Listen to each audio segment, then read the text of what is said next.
Assalamualaikum warahmatullahi taala wabarakatuh dan salam sejahtera. Ikuti perkongsian daripada cikgu tentang tips menjawab soalan sejarah kertas tua khusus bagi soalan struktur. Soalan struktur terdiri daripada 4 set soalan, iaitu 10 markah bagi setiap set soalan. Oleh itu, markah keseluruhan khusus bagi soalan struktur ialah 40 markah. Calon dikehendaki menjawab semua soalan struktur. Seterusnya, 2 set soalan dari bab tingkatan 4, kemudian 2 set soalan lagi adalah ditanya daripada bab tingkatan 5. Dan setiap soalan, pecahan adalah terdiri daripada A dan B atau A, B dan C ataupun A, B, C dan D. Biasanya pecahan akhir adalah soalan-soalan berbentuk kebat, iaitu melibatkan murid menjana idea untuk memberikan pendapat pandangan berkaitan dengan soalan yang diutarakan. Beralih kita kepada teknik menjawab soalan struktur, kita lihat soalan yang tertera, jelaskan ciri negara bangsa kerajaan alam Melayu. Kita lihat contoh jawapan murid. Murid ini meletakkan Roman 1 sebagai raja, Roman 2 undang-undang dan Roman 3 adalah rakyat. Dan kita lihat pula berapa markah yang murid ini perolehi. Untuk jawapan yang pertama, iaitu F1, murid ini hanya mendapat separuh markah.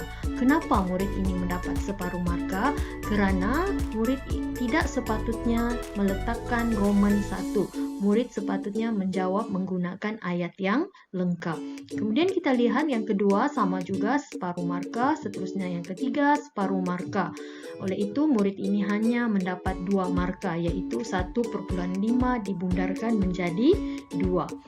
Okay. Sepatutnya murid menjawab seperti ini, iaitu membuat ayat yang lengkap. Jadi perkara pertama murid hendaklah respon atau memberi maklum balas kepada kata kunci soalan, iaitu ciri negara bangsa kerajaan alam Melayu ialah. Seterusnya diikuti ayat-ayat yang berikutnya, murid hendaklah meneruskan dengan memulakan penanda wacana, ya, untuk membolehkan ayat itu menjadi ayat yang lengkap. Jadi kita lihat di sini dengan fakta yang sama, murid itu mendapat di sini 1 markah, di sini lagi 1 markah dan seterusnya di sini lagi 1 markah. Jadi murid ini mendapat 3 markah. Jadi di sini kita boleh perhatikan kesilapan dalam teknik menjawab boleh menjejaskan markah calon. Jadi cikgu ingatkan sekali lagi, sekiranya persembahan soalan itu tidak meletakkan tanda Roman 1, Roman 2 dan Roman 3, maka murid dikehendaki menjawab membuat ayat yang lengkap. Soalan seterusnya berbunyi, gerakan nasionalisme di negara kita turut berkembang melalui penulisan oleh tokoh nasionalis seperti penulisan akhbar dan penulisan kreatif. A. Senaraikan akhbar Melayu yang meniupkan semangat kebangsaan sebelum Perang Dunia Kedua. Jika kita perhatikan, ruang jawapan itu telah diletakkan Roman 1, Roman 2, Roman 3. Seterusnya kita lihat contoh jawapan murid. Murid memberikan jawapan ayat yang ringkas, ya. Dan di sini calon ini layak mendapat 1 markah bagi setiap jawapan seperti ini. Oleh itu calon ini memperoleh 3 markah.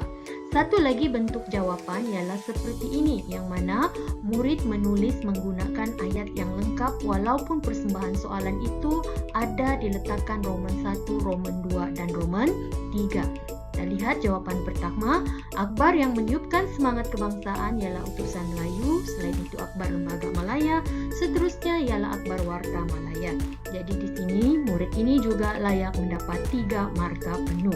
Namun begitu, cadangan cikgu, jawablah bentuk cara yang kedua untuk membiasakan anda menjawab menggunakan ayat yang lengkap. Kerana dalam soalan esei nanti anda mesti menjawab dalam ayat yang lengkap. Jadi teruskan latihan menjawab soalan struktur dengan cara menulis ayat yang lengkap. Kita beralih kepada soalan struktur yang berikutnya. Kalau kita lihat soalan struktur ini berbunyi, jelaskan kepentingan menjiwai identiti negara. Ini adalah soalan berbentuk kebat yang meminta murid memberikan pendapat atau pandangan tentang kepentingan menjiwai identiti negara. Jadi kita lihat bentuk jawapan murid di sini.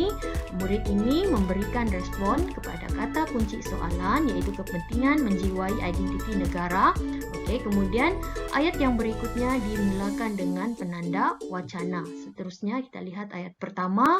Murid ini mendapat markah yang pertama, iaitu M1, ya, munasabah yang pertama.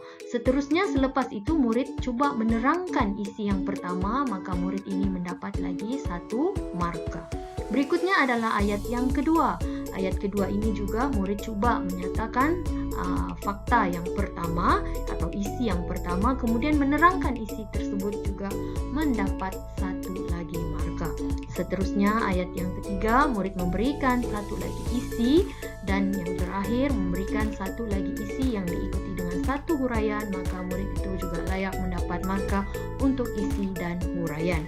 Oleh itu, untuk jawapan ini, murid ini berjaya memperoleh 7 markah, namun maksimum adalah 4 markah seperti yang diperuntukkan dalam peraturan pemarkahan bagi soalan ini. Berdasarkan perkongsian cikgu tadi, saranan cikgu kepada semua calon, jawablah semua soalan struktur. Berikutnya, jawablah berdasarkan peruntukan markah yang ditetapkan. Seterusnya, baca dan fahami kehendak soalan.